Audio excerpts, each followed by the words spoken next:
سیاسی میدان کی ہر بڑی خبر سے آگاہ رہنے کے لیے ہمارے چینل آزاد سیاست کو سبسکرائب کریں اور بیل آئیکن کو پریس کریں۔ میں سمجھتا ہوں کہ آرمی چیف کی جو 5 سال کے لیے میعاد مقرر کر دی گئی ہے کہ army chief has to stay for 5 years, وہ اپنی ٹرم مکمل کریں گے تو پھر اس کے بعد انہیں ایکسٹینشن ملتی ہے یا وہ گھر جاتے ہیں، ریٹائر ہوتے ہیں۔ یہ اچھا فیصلہ اس لیے ہے کہ آرمی چیف جب آتا ہے اسے دیکھیں تقریباً 6 لاکھ 7 لاکھ کے قریب پاکستان کی فوج ہے، تو اس کی جو پالیسیز ہیں یا ان کے معاملات کو دیکھنے کے لیے اسے ٹائم چاہیے ہوتا ہے۔ پہلا سال ہے نا، تو اس میں تو بامشکل یعنی اسے سمجھ پاتے ہیں، تو لہٰذا انہیں ایمپل ٹائم چاہیے تاکہ وہ پوری طرح سے آرمی کا جو اس کا انفراسٹرکچر ہے اس کا جائزہ لینے کے بعد اس کے اندر ریفارمز لا سکیں، بہتری لا سکیں۔ اگر پہلے کوئی کوتاہی ہوئی ہے یا کہیں پہ کوئی کمی واقع ہوئی ہے یا کہیں پہ کسی لیک کرتے ہیں تو ان چیزوں کو میک اپ کیا جائے، انہیں کور کیا جائے۔ تو اس لیے میں سمجھتا ہوں کہ کنسسٹنسی کے لیے اور کنسسٹنٹ پالیسیز کے لیے ضروری تھا کہ آرمی چیف کی تقرری وہ 5 سالوں کے لیے ہو، ان کی ٹرم فکس کر دی جائے۔ ڈیفینیٹلی دیکھیے یعنی اس میں دونوں بلیک میل ہوتے تھے۔ جو سیاسی گورنمنٹ ہوتی تھی تو وہ یہ چاہتی تھی کہ آرمی جو چیف ہے، جو جنرل صاحب ہیں، وہ ان کی بات سنیں، لہٰذا انہیں ایکسٹینشن دی جائے۔ اور وہ یہ چاہتے تھے کہ کسی حوالے سے دیکھیں، راحیل شریف صاحب والا واقعہ آپ کے سامنے ہے کہ کس طرح سے انہوں نے اپنی ایکسٹینشن کے لیے جو اس وقت کی گورنمنٹ تھی ان کو پریشرائز کیا، اور یہ آج ساری باتیں سامنے آ رہی ہیں کہ دھرنا کیسے ہوا، کس نے کروایا، کس نے یہ لانچ کیا اور اس کے پیچھے کون تھا، یہ ساری باتیں سامنے ہیں۔ تو لہٰذا اس کے لیے بھی ضروری ہے کہ اگر ٹرم فکس ہو جائے گی تو پھر شاید گورنمنٹ کی بھی ضرورت نہیں ہوگی کہ وہ انہیں بلا وجہ اوبلائج کریں، اور آرمی چیف کی بھی کوئی ضرورت نہیں ہوگی کہ وہ گورنمنٹ کو کسی سطح پہ اوبلائج کرتے ہوئے، ممنون احسان رکھتے ہوئے یا کسی طرح کی کوئی بلیک میلنگ کی کوشش کریں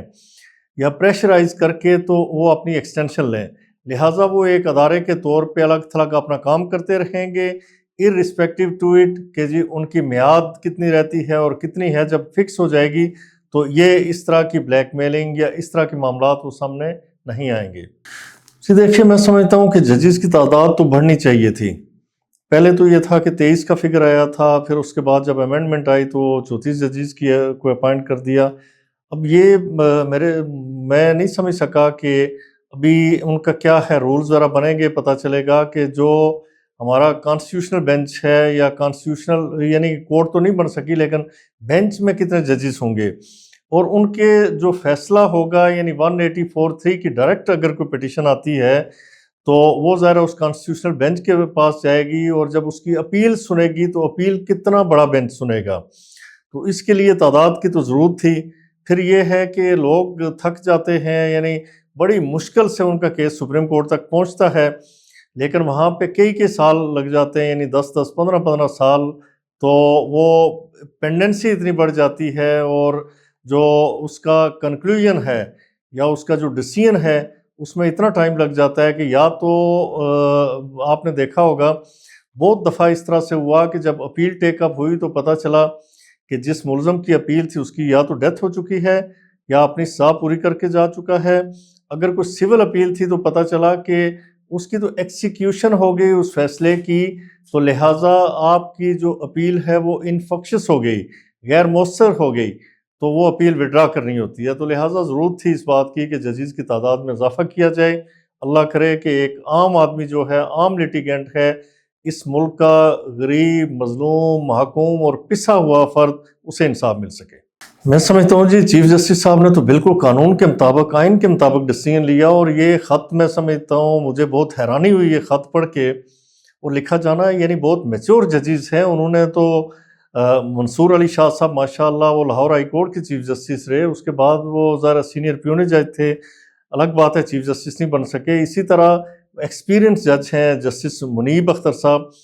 لیکن اس خط کی ورڈنگ کو پڑھ کے اور اس خط کا اس موقع پہ لکھا جانا وہ مجھے بڑی ہی میرے لیے حیران کن بات تھی، بڑی اچنبے کی بات تھی۔ دیکھیے بات یہ ہے کہ ان کے وہ they were not competent to write such a letter، اس لیے کہ وہ اس کمیٹی کو کانسٹیٹیوٹ کرنا ہے بینچ۔ دوسری بات یہ ہے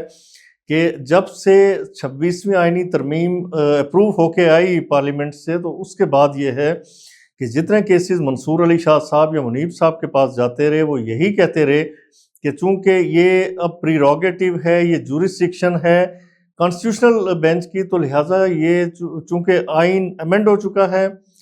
جو 26th امینڈمنٹ ہے وہ پاس ہو چکی ہے، لہٰذا کانسٹیٹیوشنل بینچ نے اسے سننا ہے،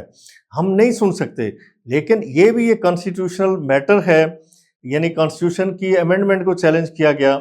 تو کانسٹیٹیوشنل پٹیشنز ہی آئی ہیں اس کے خلاف، تو وہ کیسے سننے بیٹھ کے، یعنی اپنی جو ان کے پہلے آرڈرز تھے 2-3 دن پہلے یا 1 دن پہلے کے، اس کی وائلیشن میں، اس سے ٹرانسگریس کرتے ہوئے اس اتھارٹی کو ایکسرسائز کیا which was not vested to them،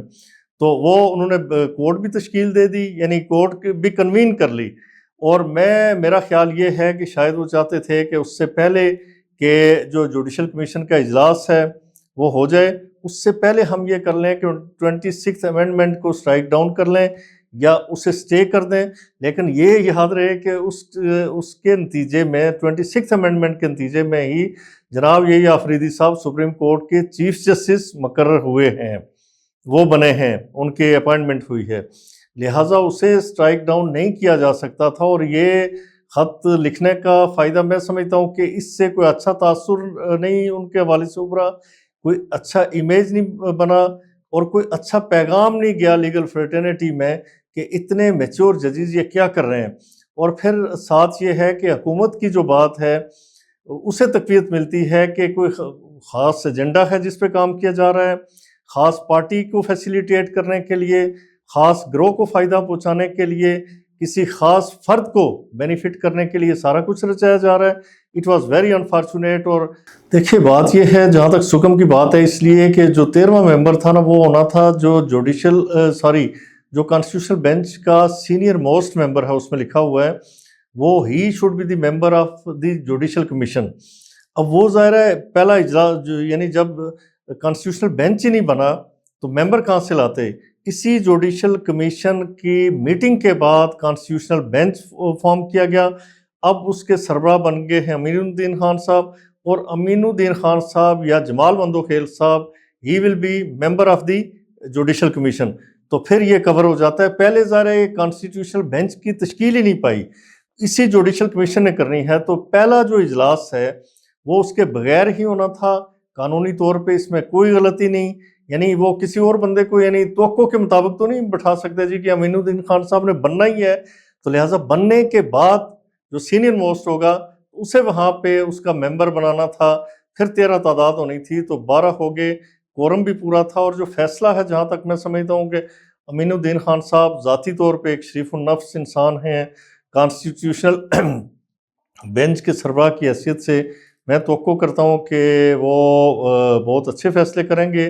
چونکہ اس سے پہلے بھی وہ جو کانسٹیٹیوشنل کیسز تھے تو ان کی اچھی ججمنٹس آئی ہیں، بیلنس جج ہیں، تو یہ خوشائند فیصلہ ہے اور میں ویلکم کرتا ہوں، اور لیگل فریٹرنیٹی میں بھی اس فیصلے کو سراہا گیا اور یہ متوقع فیصلہ تھا۔ اب دیکھیے انٹرسٹنگ بات یہ کہ 26ویں آئینی ترمیم کو ابھی چند دن ہوئے پاس ہوئے، اس کے لیے تو اس حد تک ہیسٹ دکھائی گئی کہ اس کو فوراً فکس کر دیا جائے، اور کورٹ بھی تشکیل دی گئی، چیف جسٹس کا بھی انتظار نہیں کیا گیا، وہ لاہور گئے ہوئے تھے، ملک سے باہر نہیں تھے، ان کی عدم موجودگی میں فل کورٹ کنوین کر دی گئی، ٹھیک ہو گیا کہ اس کی سماعت ہو۔ لیکن وہ جو ریزرو سیٹس والا فیصلہ ہے اس کی ریویو نہیں فکس ہونے دی گئی، اب تو ترمیم آ چکی ہے، اس سے وہ چونکہ کانسٹیٹیوشنل ایشو ہے تو اس کی سماعت بھی کرے گا جو کانسٹیٹیوشنل بینچ ہوگا، اس نے اس کی سماعت کرنی ہے۔ اب ان کی جورسڈکشن کے اندر وہ پٹیشن فال کرتی ہے۔